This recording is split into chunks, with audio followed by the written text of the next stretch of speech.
میں دہانے کے قریب آ گیا اور صورتحال کا جائزہ لینے لگا۔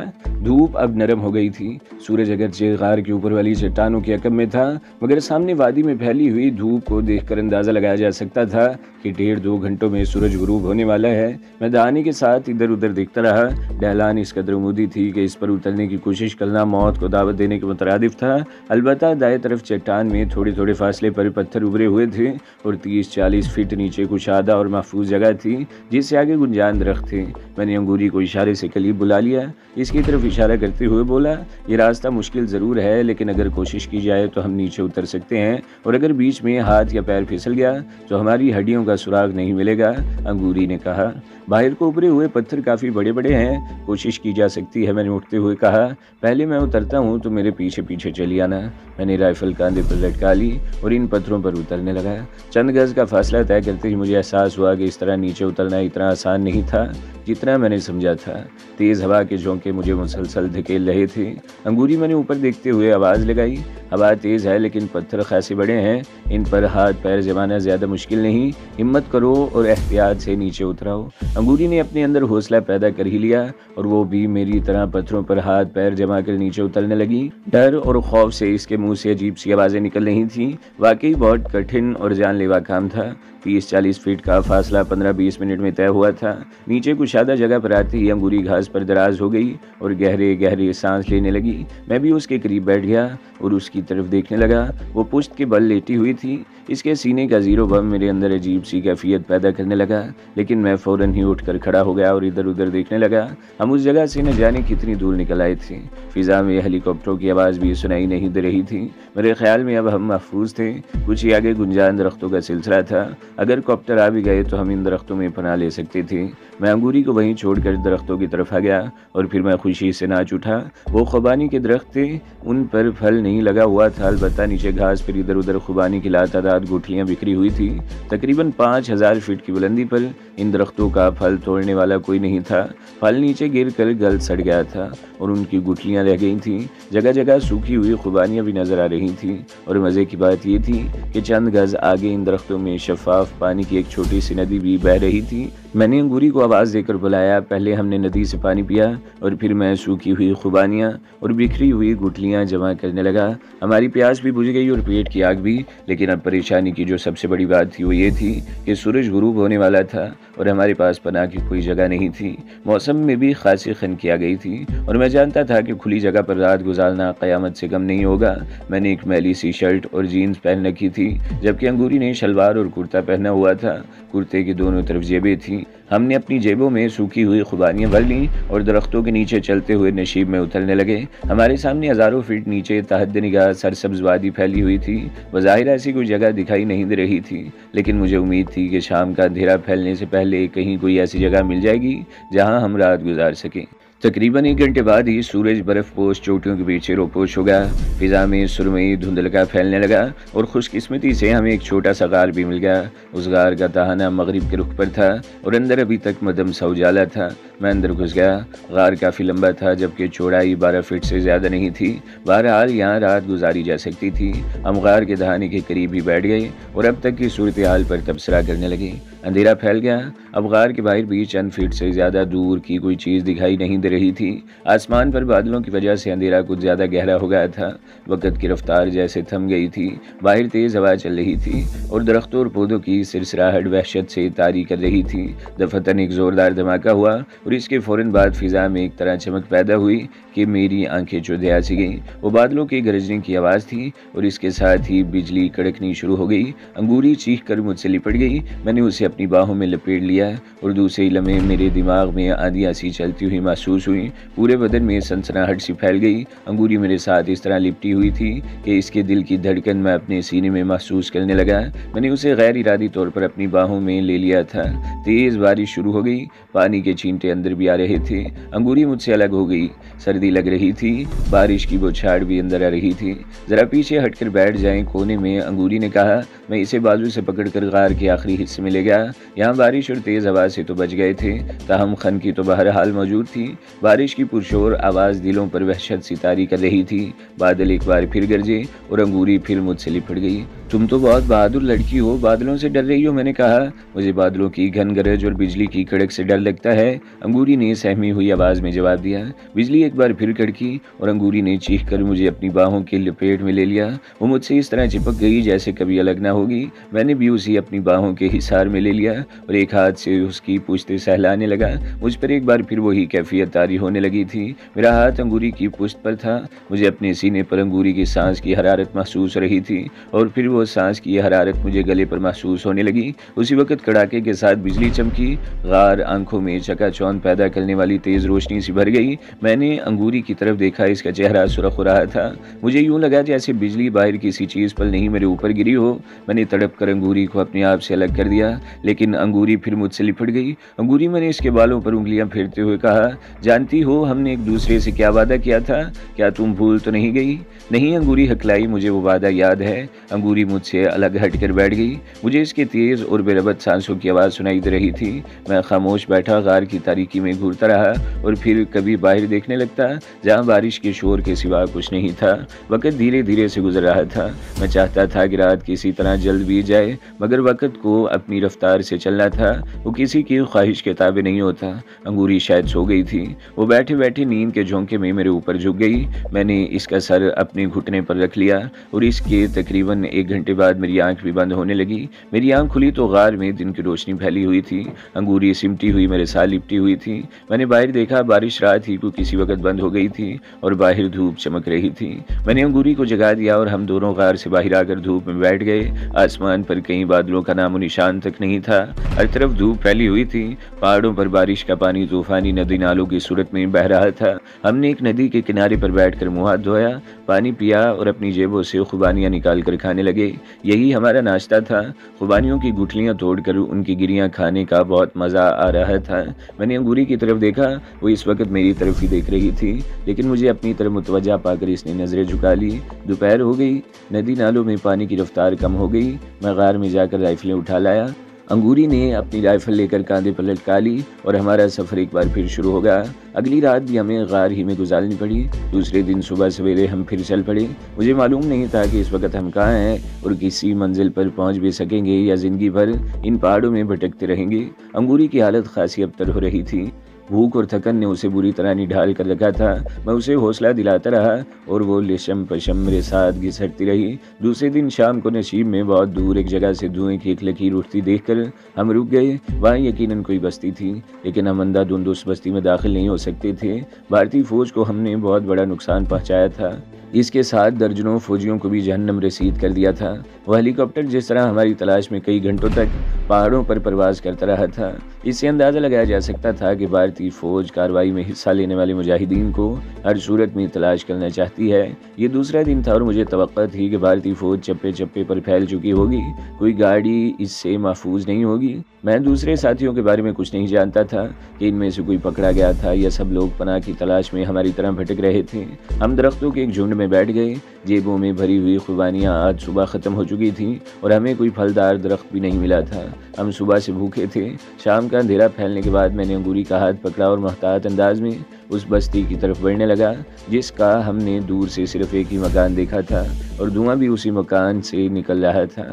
ہم بہت محتاط انداز میں چلتے ہوئے اس مکان کے قریب پہنچ گئے۔ ایک کھڑکی میں لالٹین کی روشنی نظر آ رہی تھی۔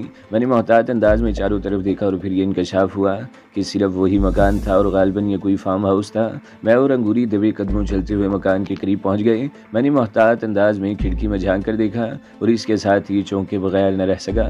چارپائی پر ایک نوجوان لیٹا ہوا تھا، اس کے بازو اور سینے پر پٹیاں بندھی ہوئی تھیں جو خون سے تر ہو رہی تھیں۔ چارپائی کے قریب ایک ادھیڑ عمر عورت بیٹھی اس نوجوان کی پیشانی پر ٹھنڈے پانی کی پٹیاں رکھ رہی تھی۔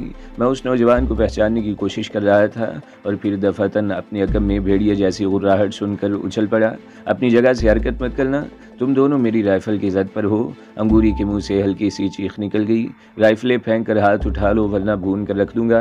وہی غراہٹ دوبارہ سنائی دی۔ میں نے رائفل پھینک کر ہاتھ اوپر اٹھا لیے۔ انگوری نے بھی میری تقلید کی تھی۔ میں اپنی جگہ پر بے حس و حرکت کھڑا آنے والی لمحات کا انتظار کر رہا تھا۔ کمرے میں بیٹھی ہوئی عورت بھی بھی مڑ کر اس طرف دیکھنے لگی اور پھر وہ اٹھ کر تیزی سے دروازے کی طرف لپکی۔ چارپائی پر پڑے ہوئے زخمی نوجوان کے چہرے پر بھی ہوائیاں اڑنے لگیں۔ اس شخص نے ہمیں پیچھے مڑنے کا حکم دیا۔ میں جیسے ہی مڑا میرے منہ سے گہرا سانس نکل گیا۔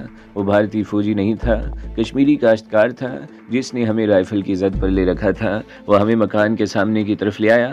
یہاں برآمدے میں ایک لالٹین جل رہی تھی اور وہ عورت ایک لاٹھی اٹھائے برآمدے میں کھڑی تھی، لیکن دوسرے ہی لمحے اس نے لاٹھی پھینک دی اور حیرت سے انگوری کی طرف دیکھنے لگی۔ تم کون ہو؟ اس نے انگوری کے چہرے پر نظریں جما دی۔ میں انگوری ہوں، کشمیر کی بیٹی، ایک مجاہدہ، انگوری نے ٹھوس لہجے میں جواب دیا۔ ہم اونچے پہاڑوں سے آئے ہیں اور ہمیں پناہ کی تلاش ہے۔ وہ شخص بھی ہمارے سامنے آ گیا جس نے ہمیں رائفل کی زد پر لے رکھا تھا۔ اس نے رائفل جھکا لی، پہلے انگوری کی طرف دیکھا پھر میری طرف دیکھتے ہوئے بولا، اگر یہ انگوری ہے تو تم یقیناً شمروز ہو۔ ہاں، میں نے اس بات میں سر ہلایا۔ چلو اندر چلو، اس شخص نے اشارہ کیا۔ ہم اس کمرے میں آ گئے۔ بستر پر پڑے ہوئے زخمی نوجوان نے ہماری طرف دیکھا اور پھر اس کے ہونٹوں پر مسکراہٹ آ گئی۔ اب میں نے بھی اسے پہچان لیا تھا۔ وہ ان 40 مجاہدین میں سے ایک تھا جو اس رات بھارتی فوجی قافلے پر حملہ کرنے کے لیے غار سے روانہ ہوئے تھے۔ سامنے والی دیوار کے ساتھ ایک دوسری چارپائی بچھی ہوئی تھی۔ انگوری تو اس چارپائی پر اس طرح ڈھیر ہو گئی جیسے اس کی ہمت اب بالکل جواب دے گئی ہو۔ میں چارپائی کی پٹی پر بیٹھ گیا۔ وہ عورت کمرے سے باہر چلی گئی۔ اس کا شوہر غلام رسول میرے سامنے کرسی پر بیٹھ گیا اور پھر باتوں ہی باتوں میں یہ سنسنی خیز انکشاف ہوا۔ شہباز نام کے اس مجاہد کا تعلق کمانڈر عبدالغنی کے گروپ سے تھا۔ فوجی قافلے پر کارروائی کے بعد وہ پہاڑوں میں بھاگ رہے تھے کہ کمانڈر عبدالغنی ہیلی کاپٹر سے چلائی جانے والی گولیوں کی زد میں آ کر شہید ہو گیا۔ اس گروپ کے 3 آدمی اور شہید ہوئے تھے۔ وہ خود یعنی شہباز بھی زخمی ہوا تھا اور پہاڑوں میں بھٹکتا ہوا 2 دن بعد یہاں پہنچا تھا۔ غلام رسول اور اس کی بیوی اس کی دیکھ بھال کر رہے تھے۔ غلام رسول نے بھی یہ انکشاف کیا کہ اس فوجی قافلے کی تباہی کے بعد پوری وادی میں بھارتی فوج کی سرگرمیوں میں تیزی آ گئی تھی۔ مجاہدین کے ٹھکانوں پر حملے کیے جا رہے تھے۔ ہر گاؤں اور بستی میں بے گناہ نوجوانوں کو گرفتار کر کے انہیں تشدد کا نشانہ بنایا جا رہا تھا۔ یہ فارم ہاؤس پہلگام سے تقریباً 15 کلومیٹر کے فاصلے پر تھا۔ غلام رسول کے کہنے کے مطابق 2 دنوں میں کم از کم 3 مرتبہ فوجی اس طرف آ چکے تھے۔ ہر مرتبہ انہوں نے مکان کی تلاشی لی تھی اور غلام رسول اور اس کی بیوی کو ڈرا دھمکا کر گئے تھے۔ شہباز آج شام سے تقریباً 1 گھنٹہ پہلے یہاں آیا تھا۔ ایک دلچسپ اور سنسنی خیز انکشاف یہ ہوا کہ فوجی قافلے کی تباہی کی تمام تر ذمہ داری انگوری اور شمروز یعنی ہم پر ڈال دی گئی تھی۔ پہاڑوں میں ہوا سے اڑ جانے والی انگوری کی کالی چادر بھارتی فوجیوں کے ہاتھ آ گئی۔ وہ کالی چادر انگوری کی شناخت تھی جس سے یہ طے کر لیا گیا تھا کہ اس فوجی قافلے پر حملہ ہم نے ہی آرگنائز کیا تھا۔ غلام رسول کی بیوی رابعہ چائے بنا کر لے آئی۔ انگوری بھی اٹھ کر بیٹھ گئی۔ اس کی حالت تو بہت ہی خستہ ہو رہی تھی۔ ہم نے صبح سے کچھ نہیں کھایا۔ اور رابعہ کے ہاتھ سے چائے کی پیالی لیتے ہوئے بولی، بڑی زور کی بھوک لگ رہی ہے، اگر کچھ کھانے کو ہو تو۔